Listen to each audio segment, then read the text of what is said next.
Welcome to the Fermented Homestead. If you're new here, my name is Anna, and on this channel, I'm sharing our journey of learning how to turn our home into a homestead.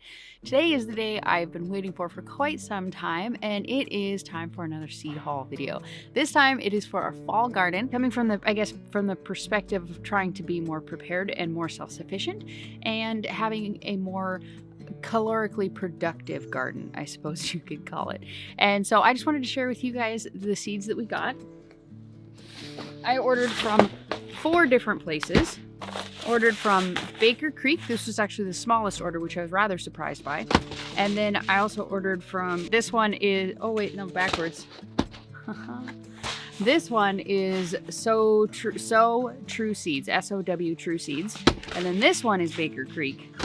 And then we also have Seed Savers Exchange. This one's the big one. And Johnny Seeds. We're gonna open up these boxes kind of one at a time, and I'm gonna show you each of the things that we have inside. Okay, so our order from Baker Creek Seeds, we have White Stars Feverfew. I'm super excited about this one. It is an herb. It has some cute little flowers, and it is supposed to be really good.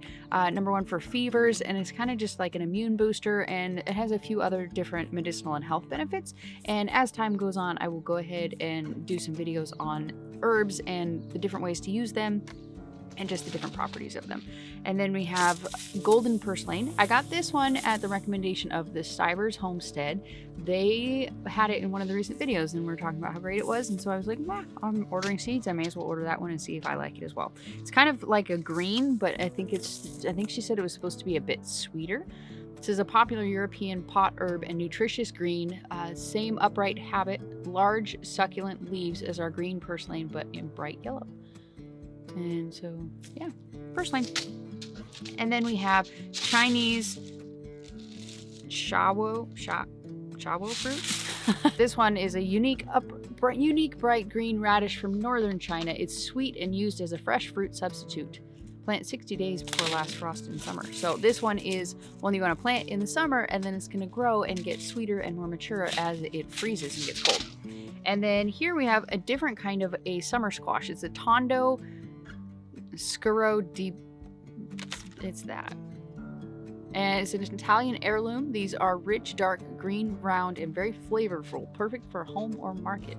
So this one is kind of just, it's a summer squash, kind of like zucchini, but it's like a little ball. I thought it was kind of cute. And then we have miniature white cucumbers. I thought those were pretty cool as well. I don't know how that ended up in my cart. I didn't order that.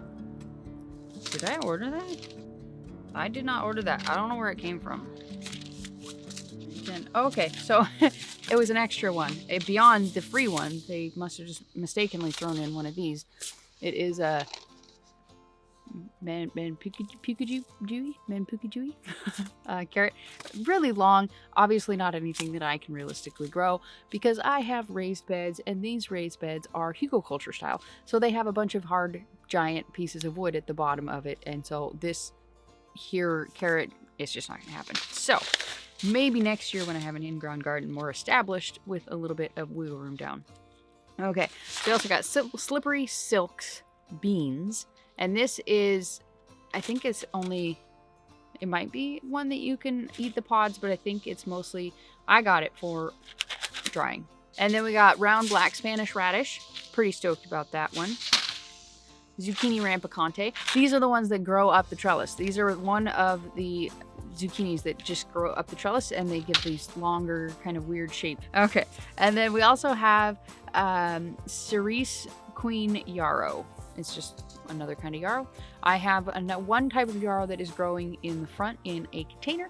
I have this one, and then I have another one that I ordered, but it is on back order from, I think it was from Johnny Seeds.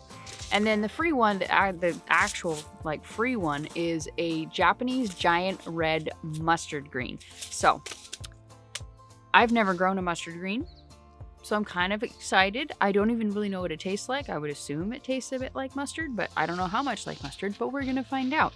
So next up on the list is from So True Seeds. I never heard about this company before, but I am a part of Abundant Permaculture from the Justin Rhodes program, and that's where they say that they get their seeds from. So I figured I would give it a try. because I also got a discount from it. So I got a pretty fair number of seeds from there, and I really like it. They have a pretty good selection. But like I said, until then, I'd never even heard of it. So, and like I said, this is a fall kind of like winter garden type of like colder weather type of a seed haul. It's not going to have the tomatoes and the peppers and things like that in it. I hope you can hear the sound of all of these. And these packages, unfortunately, most of them, it doesn't look like have any pictures. Some of them have some pretty artwork on them, but we're still going to go through them and I'm going to let you know what I got. All right. This one had 23 different seed packets. So we got white Vienna kohlrabi, and this one I got the larger size. It's 1/4 ounce. And then green oak leaf lettuce. This is the kind of lettuce that my husband likes. And again, I got a larger, it was 1/8 ounce package on there. And then some Jericho lettuce. Some Shigoan turnips. Some Florence fennel. I have some fennel, but I just wanted to have some more. I'm really curious about it, and I want to kind of explore it in the kitchen and kind of figure it out, and then because I know it has a lot of really good benefits. It's really good for digestion and just kind of all those sorts of things. So I like herbs like that, and I like fruit like that. I like just kind of plants and food in general that aid in digestion. That's kind of my goal with a lot of stuff. And we have some Portuguese kale. I wish this one had a picture on it because it was really neat looking. That's kind of what drew me in to actually order it, was actually just what it looked like. And then we have some red Ursa Kale. I think this is very similar to red Russian kale, but it had a different name, so I bought it. And then we have some Kragner summer lettuce. Again, I really wish these had pictures because the rest of the packages are so cute. And then we have a Birdie's Best greasy, I think that was a pole bean. This one does have a picture. And then we have a greasy North Carolina long pole bean.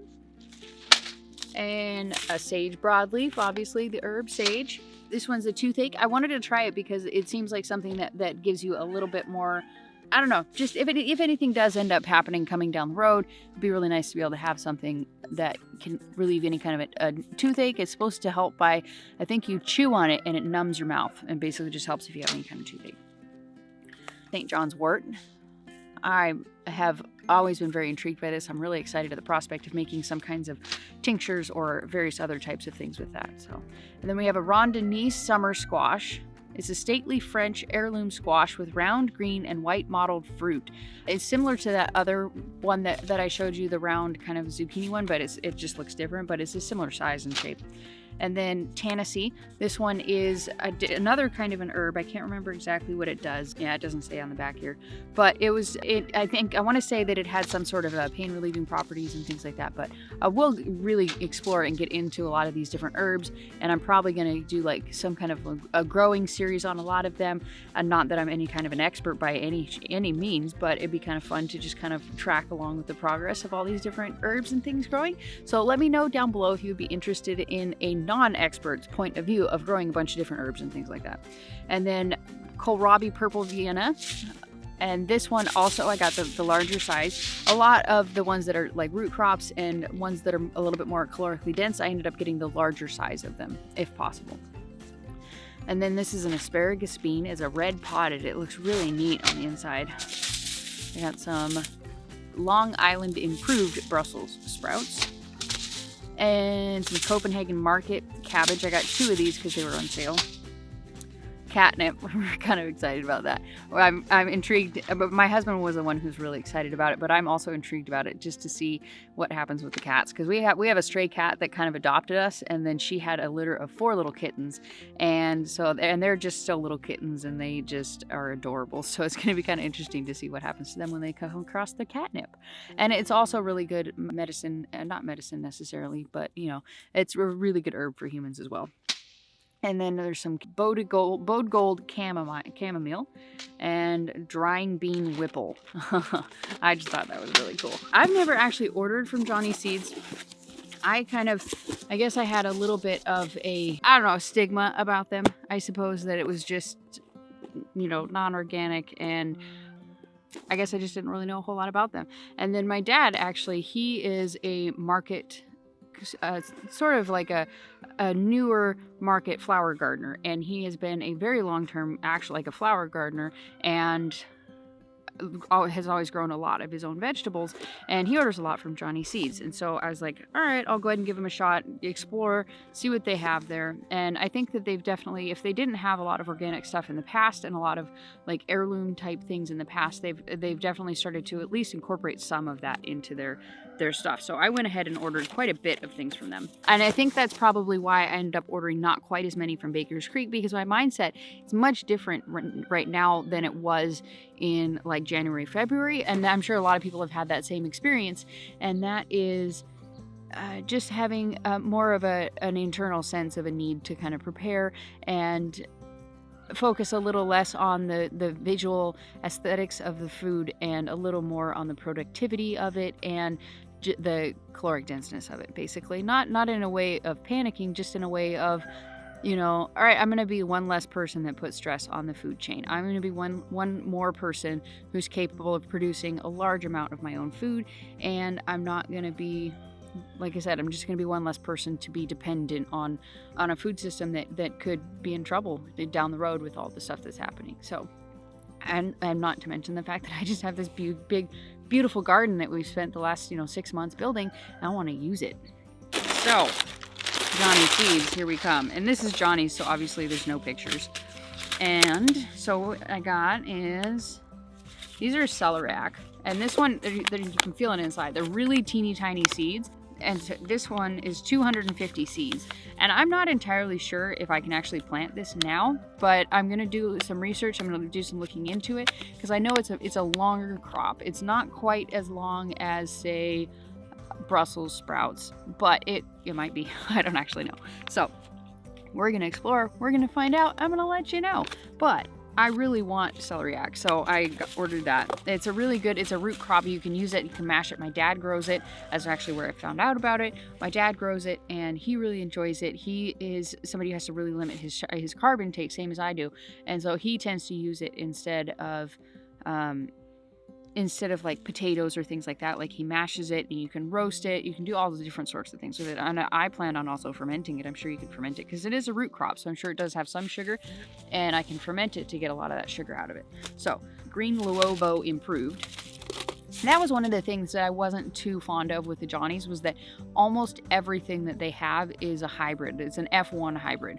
So it was really difficult to find many things that were not an F1 hybrid. And I want things that I can save the seeds from if I choose to. I'm not going to be saving all of the seeds by any means, but I'm going to be saving a lot of them, just because you don't know what's going to be happening next year or the year after. And so even if it's not true to type, I guess it's still better than nothing. And this is the Shunkyo. It's a semi-long radish. I really like radishes and beets and things like that. And this is a calendula. This is Alpha. It was a really nice, like a deep orange, solid calendula, and it just looked so beautiful. I couldn't not get it. So this is a volcano mix of dianthus. There's a flower herb. And then I got the larger packs here, and this one is shelling peas, and then royal 2 snap peas, like the Egyptian one that had the green peas with the purple pods that Baker Creek had, but it's like the Johnny's version of it, and I got a lot for pretty cheap. This one is a half of a pound, and I think it was like $7 or something like that. And there says that seeds per pound is 2,096. So there's 1,000 seeds here basically for like $7. And so yeah, and then this one was just basically just a green shelling pea. You can shell it and then can it up. That's the plan with that one. So the next order that we have is the largest one that I placed, and that is with Seed Savers Exchange. I really liked the way that they had a lot of the things on their website. They had a lot of organic stuff. I mean, this Seed Savers, so as far as I'm aware, pretty much everything on there was something that was like open pollinated, something that's heirloom, not F1 hybrids. I'm sure they had some F1 hybrids, but none that I paid attention to. And I really enjoyed that they had a lot of things that you could buy in larger quantities. So I really liked that. Okay, so we have some Marrow stem kale. They had a lot of, between all of these different websites, they had a lot of different ones for kales and things like that. A lot of different kales that I never even heard of. Like, I've never heard of a marrow stem kale, and it looks different than any kind of kale that I've ever seen before. I thought it was really neat. Lassinato Kale, basically just dinosaur kale.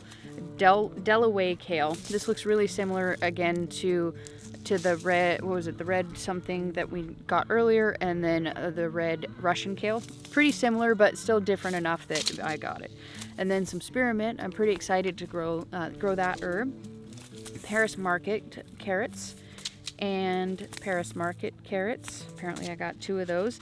And I really like these, the shorter, stubbier ones, because like I said earlier, all of my beds are filled Hugo culture. They're so hard to say. Why did I fill these? Like, the reason that I have to say it so much is one of the reasons I regret actually filling, is like the only reason I regret, because it's actually really awesome. But having to say Hugo culture like 27 times is difficult. But so we have the Hugo culture filled beds. And so the shorter roots, crops, and things like that, at least for the next several years, are going to be kind of something that I'm going to have to go with. I can't do a lot of the really long carrots like the one that they sent me from Baker Creek. I have to do the shorter ones like this, and like the ox heart and things like that. The shorter carrots, those are the ones I have to grow. So albino beet, I didn't even know that these things existed. I am so excited about this. It says it's supposed to be really sweet. And then purple potted pole beans. Again, just going with the kind of calorically dense things that will grow in the summer, in the late spring, oh my goodness, in the late summer, early fall. And obviously the pole beans and things like that, they will grow in the colder weather, but I don't think they'll survive the frost. Still new to this, but a lot of the other things that I bought, they will survive the frost, and they will hopefully at least keep for a little while once they're actually pulled out of the ground, or once I leave them in the ground. Like the carrots, you can just leave them in the ground and pluck them as you need them. And then the same thing with beets, a lot of different radishes, things like that. Once it gets cold, it kind of helps to preserve it so that it will just last without growing too much and without going bad, assuming you don't have any little buggies going around in your roots, and it will just help pull them over better. So we're on to kind of the larger stuff, sort of larger stuff, like here. Okay, so we got ox heart carrot. These don't have any pictures.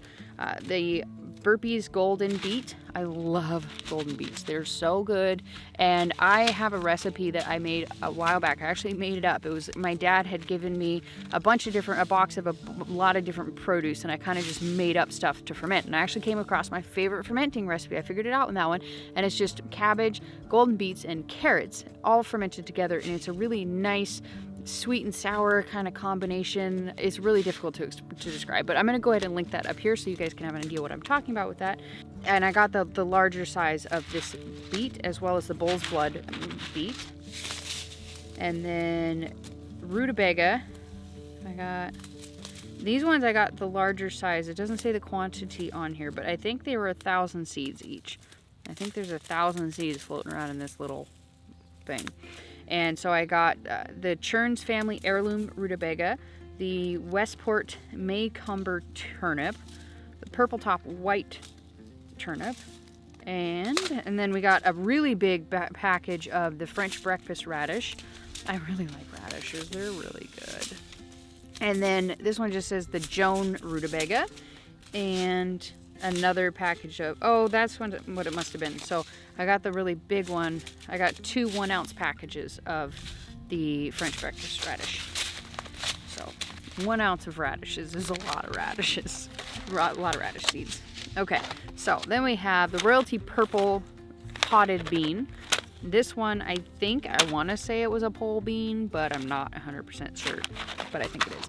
And then we got the bean Lena Cisco bird egg. I got a lot of beans that are meant to be dried on the vine, and a lot that are to be canned. I just got different varieties. I got an assortment of pole beans and bush beans, and yeah, those ones are coming up here. I got some big ones here. We got Amish snap peas. I'm pretty excited. I'm going to grow some of these this fall, but from what I understand, certainly through, I think it was Charles Dowding, he was saying that they're much better in the spring, and so I am going to grow some in the winter, but I'm going to save a lot of them for the spring. And then these are the big boys. These are the pole. We have the provider bean. This is a pole bean, or pardon me, a bush bean. Yeah, I think it's a bush bean. And then we have the Kentucky Wonder pole bean. Big packages of seeds. These are, I want to say they're half a pound. Oh, no, I got a pound. Pound of each. So we got beans. Okay. So that's about it that we have for the seeds. I mean, that's a pretty good seed haul, I would say, for the fall garden.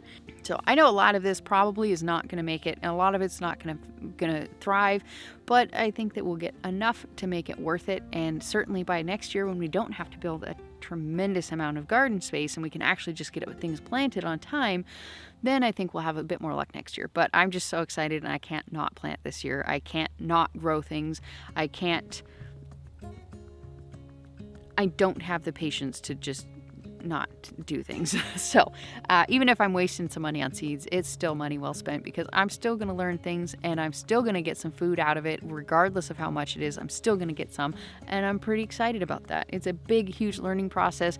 I figure if I am just kind of wasting my time, so to speak, here this year, I'm still going to learn, and I'm still going to be able to apply that to next year. So I'm pretty stoked about that. I'm learning some of the pests and things that we have up here. I'm learning about some of the things that I have to worry about.